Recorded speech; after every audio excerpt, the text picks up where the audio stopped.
c'est la rentrée.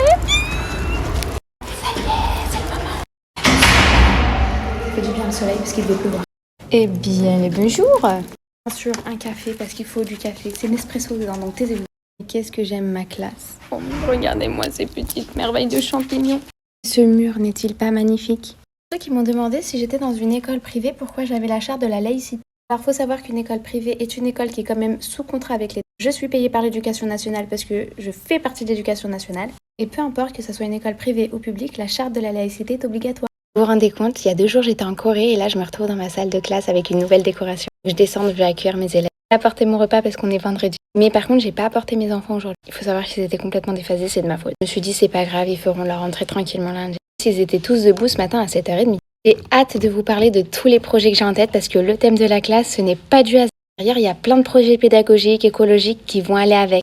Bon, pour lundi, à tous les parents, à tous les élèves, faites une bonne rentrée. Je vous montrerai un peu la rentrée de mes enfants. Aux parents, faites confiance à votre enseignante ou à votre enseignant. N'oubliez pas que nous sommes une équipe, vous et nous. Marchons main dans la main pour votre enfant. Allez, j'y vais parce que je pense qu'il m'attend en bas. Bisous. Un de mes enfants présente un handicap. Alors, vous le savez, Eden est un enfant qui a des hormones de croissance parce qu'il a eu un retard de croissance. Ça fait maintenant 1 an et demi qu'il se pique tous les soirs et franchement, les résultats sont incroyables. Étant un grand, pas un grand prématuré, étant prématuré né à 34 semaines, tout allait bien à part ce retard de croissance. Ah non, il avait aussi un trouble de l'oralité qu'on a soigné chez une orthophoniste spécialisée. Vous le savez, je l'ai eu en élève l'année dernière et ce qui me choquait le plus, ce qui m'a interpellé le plus, c'était son écriture et sa façon de tenir un crayon. Et pour avoir fait pas mal de formations sur le geste d'écriture, je voyais que c'était pas du tout ça. Du coup, je me suis dit, bon, étant donné qu'il est un petit peu prémat, que ses mains sont plus petites et qu'il n'a pas la motricité qu'il faut dans les mains, je vais peut-être attendre le CE2, voir ce que l'autre maîtresse en pense. Sachant que je suis sa mère, ça manque un petit peu d'objectivité tout ça. Eden est donc en CE2 maintenant. Et pareil, il se retrouve énormément en échec au niveau de l'écriture, sa copie est illisible. Du coup, ses évaluations ne peuvent pas être notées correctement et sa dictée, c'est une catastrophe et pourtant il l'apprend. Et j'ai remarqué, et sa maîtresse aussi, que ça lui faisait énormément perdre confiance en lui. J'ai donc décidé de le montrer chez une ergothérapeute pour évaluer un petit peu son geste d'écriture et savoir s'il n'y avait pas quelque chose de caché dessous. J'entends à une dysgraphie. Effectivement, on a le retour du bilan. Eden a une dysgraphie. Une dysgraphie, c'est un trouble des fonctions neurologiques. Donc, c'est irréversible. On peut l'aider, on peut l'accompagner, on peut faire des aménagements. Mais en gros, il ne guérira jamais. On déjà dire, mais ce n'est pas un handicap. Eh bien si, tout ce qui est 10 est considéré comme un handicap. Et on va donc discuter à la rentrée des aménagements qu'il fera pour lui tout au long de sa scolarité. Et vous savez quoi? Je suis super contente parce qu'on a enfin un diagnostic posé et surtout c'est qu'on va enfin pouvoir l'aider. Et là on a rendez-vous à l'hôpital pour essayer de changer son protocole des piqûres parce qu'il aimerait se piquer tout seul. Bisous! Et si vous avez des questions, c'est avec plaisir que je réponds. Aujourd'hui, j'ai une lunchbox hyper spéciale. Oh, mon collègue, il mange des frites et des nems à 2 doigts de pique. Je rigole! Je vais aller manger avec ma collègue qui est en salle des profs, la pauvre toute seule. C'est pour ça que je n'aime pas les gens qui mangent tout seuls, ça me fait de la peine. Donc forcément, quand je vois mes élèves manger tout seuls, mon petit cœur, il se brise. Je vous montre ma lunchbox parce que c'est mon fils Nathan ce matin qui m'a fait avec Aiden. Parce que mon mari, il est parti au Japon. Du coup, c'est Nathan qui m'a fait. Donc, petit pot de sauce avec du tabasco. Une compote pomme pruneau, des couverts. Oh, il m'a remis même des couverts. Nathan, mon fils Nathan, il n'a que 12 ans. Les filles, réservez-le. C'est un homme capable, il me fait à manger. Hier, Liam m'a fait mon lit, m'a préparé mon pyjama, m'a mis des petits bonbons sur mon lit. J'ai des enfants. Vous critiquez mes règles, mais c'est des enfants, c'est des hommes. De la salade. Et il m'a fait du riz avec du saucisson sec et genre du cervelas, comme du cervelas qui m'a coupé, qui m'a fait cuire. Vraiment. Je vous souhaite tellement d'avoir des enfants comme mes enfants. À part ça, je vais enfin répondre à une question que tout le monde se pose. Est-ce que les maîtresses ont des chouchous? Alors, il y a des années où oui, on a des préférences. C'est pas un chouchou et on va pas faire de différence avec les autres. Par contre, il rentre dans notre cœur d'une façon, genre j'ai un élève, écoutez-moi bien, tous les soirs, il revient, genre paniqué me voir quand je l'ai rendu à sa maman. Maman, Amora, je fais qu'est-ce qu'il y a? Au revoir. Et s'illumine son visage. Au revoir mon chouchou. Et j'en ai un autre, là, à l'instant, parce qu'il est parti avec l'autre professeur, du coup, et il m'a dit, Mora, tu fais le repas avec nous? Et moi, je pensais qu'il parlait de demain, vendredi. Et je lui ai dit, bah non, moi, non, bah non. Il me fait, Mora, mais tu vas me manquer? Je fais, mais je reviens. Il me fait, ah, tu m'as fait peur, hein? Qu'est-ce que je les aime, mon Dieu. À cette année, cette classe. Je dis ça tous les ans, en fait. Allez, je vous laisse, bisous. Oh, j'ai mal aux boobs. Vivement mes règles, parce que... ça va exploser. Une des questions qui revient le plus souvent chaque année, c'est est-ce que je fais Noël? Parce que comme vous le savez, je suis de confession juive et à chaque fois, la même question arrive. Est-ce que je fais Noël?